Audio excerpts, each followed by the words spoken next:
ಕನ್ನಡ ನಾಡು, ಇದು ಕನ್ನಡಿಗರ ನಾಡಿಮಿಡಿತ.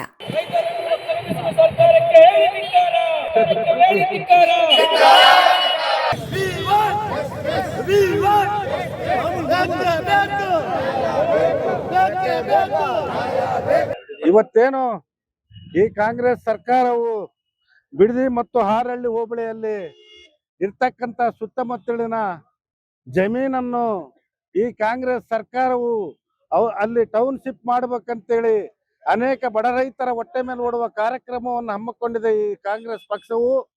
ನಾನು ಹೇಳೋದೇನೆಂದ್ರೆ, ಅಲ್ಲಿರ್ತಕ್ಕಂಥ ರೈತರು ಅನೇಕ ತೆಂಗಿನ ಬೆಳೆ ಇರ್ಬೋದು ಮತ್ತು ಹಾಲು ಉತ್ಪಾದನೆ ಇರ್ಬೋದು, ಅನೇಕ ಬೆಳೆಗಳನ್ನು ಬೆಳೆಯತಕ್ಕಂಥ ಆ ಭೂಮಿಯ ಬಡ ಜನರ ಭೂಮಿಯು ಬಹಳಷ್ಟು ಬಡವರು ಇರ್ತಾರೆ. ಆದ ಕಾರಣ ಆ ಭೂಮಿಯು ಯಾವುದೇ ತರ ರೈತರು ಕೊಡುವುದಿಲ್ಲ ಅಂತೇಳಿ ವಿರೋಧಿಸುತ್ತಿದ್ದಾರೆ. ಆ ವಿರೋಧಿಯಲ್ಲಿ ಕಾಂಗ್ರೆಸ್ ಪಕ್ಷವು ಅಲ್ಲಿ ಟೌನ್ಶಿಪ್ ಮಾಡ್ಬೇಕಂತೇಳಿ, ಬಡವರ ಹೊಟ್ಟೆಯಲ್ಲಿ ಹೊಡಿಬೇಕಂತೇಳಿ ಈ ಕಾಂಗ್ರೆಸ್ ಸರ್ಕಾರ ಹೋಗಿದೆ. ಆದ ಕಾರಣ ಇವತ್ತು ನಾವು ಬಳ್ಳಾರಿ ಜಿಲ್ಲೆಯಲ್ಲಿ ಇಡೀ ರಾಜ್ಯದ ಎಲ್ಲಾ ಜಿಲ್ಲೆಗಳಲ್ಲಿ ಪ್ರತಿಭಟನೆ ಮಾಡಿ ಬಳ್ಳಾರಿ ಜಿಲ್ಲೆಯ ಜಿಲ್ಲಾಧಿಕಾರಿಗಳ ಮುಖಾಂತರ ಮುಖ್ಯ ಕಾರ್ಯದರ್ಶಿಗಳಿಗೆ ಮನವಿ ಪತ್ರವನ್ನು ಸಲ್ಲಿಸುತ್ತೇವೆ. ಈಗೇನು ಮೊನ್ನೆ ತಾನೇ ನಮ್ಮ ಜಮೀರ್ ಅಹಮದ್ ಒಂದು ಹೇಳಿಕೆ ಕೊಟ್ಟಿದ್ದರು. ಕುಮಾರಸ್ವಾಮಿ ಅವರು ಬಡವರು ಬೆಳಿಲಿಕ್ಕೆ ಬಿಡುದಿಲ್ಲ, ಬಡವರು ಶ್ರೀಮಂತರ ಆಗಬಾರದು ಮತ್ತು ಬಡವರು ಬಡವರಾಗೇ ಇರ್ಬೇಕಂತೇಳಿ ಜಮೀರ್ ಹೇಳಿಕೆ ಆಗಿದ್ದಾರೆ. ಜಮೀರ್ ಈ ಸಂದರ್ಭದಲ್ಲಿ ತಮಗೆ ಒಂದು ಮಾತನ್ನು ಹೇಳ್ತಾ ಇದ್ದೇನೆ. ಇಡೀ ರಾಜ್ಯದ ರೈತರಿಗೆ ಕುಮಾರಣ್ಣವರು 45,000 ಕೋಟಿ ಸಾಲ ಮನ್ನಾ ಮಾಡಿರ್ತಕ್ಕಂಥ ಏಕೈಕ ಮುಖ್ಯಮಂತ್ರಿ ಅಂದ್ರೆ ಅದು ಕುಮಾರಣ್ಣವರು. ನೀವು ಕುಮಾರಣ್ಣವ್ರ ಬಗ್ಗೆ ಮಾತಾಡಕ್ಕೆ ನಾಲಿಗೆ ಬಿಗಿಯಿಂದ ಮಾತಾಡು.